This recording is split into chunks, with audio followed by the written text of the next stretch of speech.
Welcome back to National Report. We've been monitoring the Pentagon briefing.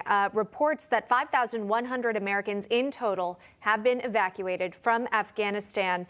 Just in the past 24 hours, 12,500 people, including Afghan refugees, SIVs, translators, and Americans, have exited the country. This, of course, comes 24 hours after that explosion in Kabul, which killed 13 U.S. service members. For more reaction, we want to welcome in panelist Bobby Eberle, a Republican strategist, host of the 13-Minute News Hour. Also, Jessie Duff, Gunnery Sergeant, U.S. Marine Corps retired, Newsmax contributor, and Jenna Ellis, Newsmax contributor, Trump senior legal advisor and attorney to the former president.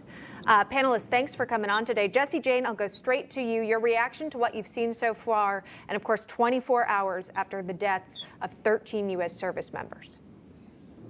I'm still appalled that this administration didn't have this well-planned or organized long prior to today. The fact that we lost 10 Marines yesterday, 2 soldiers and a corpsman, has been a gut punch to the United States military and our confidence in our leadership. And the fact that they're still exploring what happened tells me that they don't know what happened. Bobby Eberle, it's hard to get facts out of the Pentagon. Obviously, they are doing their diligence and coming out each and every day. They are fielding questions and not specifically calling on each one. They're allowing whomever to ask the question. But again, not too many answers coming out. Again, we know it was only now one suicide bomber that claimed the lives of those 13 U.S. service members. That coming out from that briefing.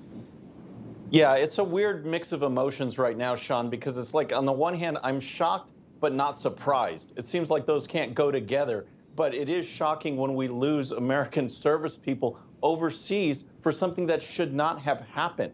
I mean, we are relying on the Taliban for security. That right there says volumes about the situation and Joe Biden's lack of leadership. Something needs to be done with the top officials in DOD, state, and Joe Biden, because the buck absolutely stops with him. And as we were getting reports and live on air yesterday, as the explosion came in and we were learning details, it was hours later in the day until we heard from the president, the commander-in-chief, Joe Biden, who was asked about whether or not it's his responsibility to own up for what happened, the event that took place in Kabul. He said he did take some of the responsibility, and yet, Jenna, he also blamed the previous administration, in part, for what we're seeing play out in Afghanistan.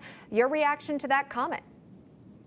Well, it's unconscionable. And of course, Joe Biden is clearly unfit for office. The fact that he has to take hours and hours to prep for a press conference where he has a list of reporters that he's going to go to. Everyone saw a very weak, incompetent, and failure of a president.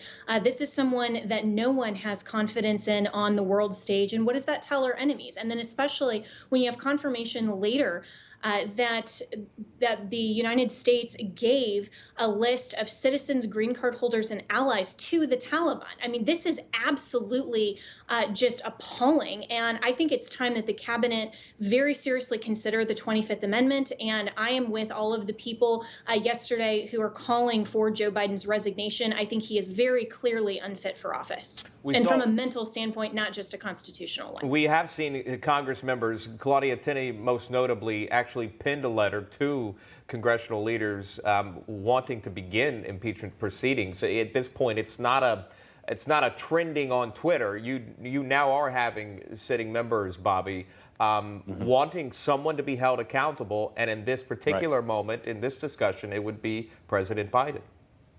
Yeah, absolutely. I mean, Blinken should resign in disgrace. Joe Biden should resign. He should do the right thing and resign. But if not, we need to push something to get him out of office, because what we've seen at the border, what we've seen on the foreign policy front is just a complete incompetence to handle the job. Maybe there's some willful left-wing activism going on, but by and large, what we see is just someone who can't handle it. Yesterday's press conference was a perfect example. As he gets pushed, the pressure just makes him crumble. That shows someone with a diminished capacity. He needs to go.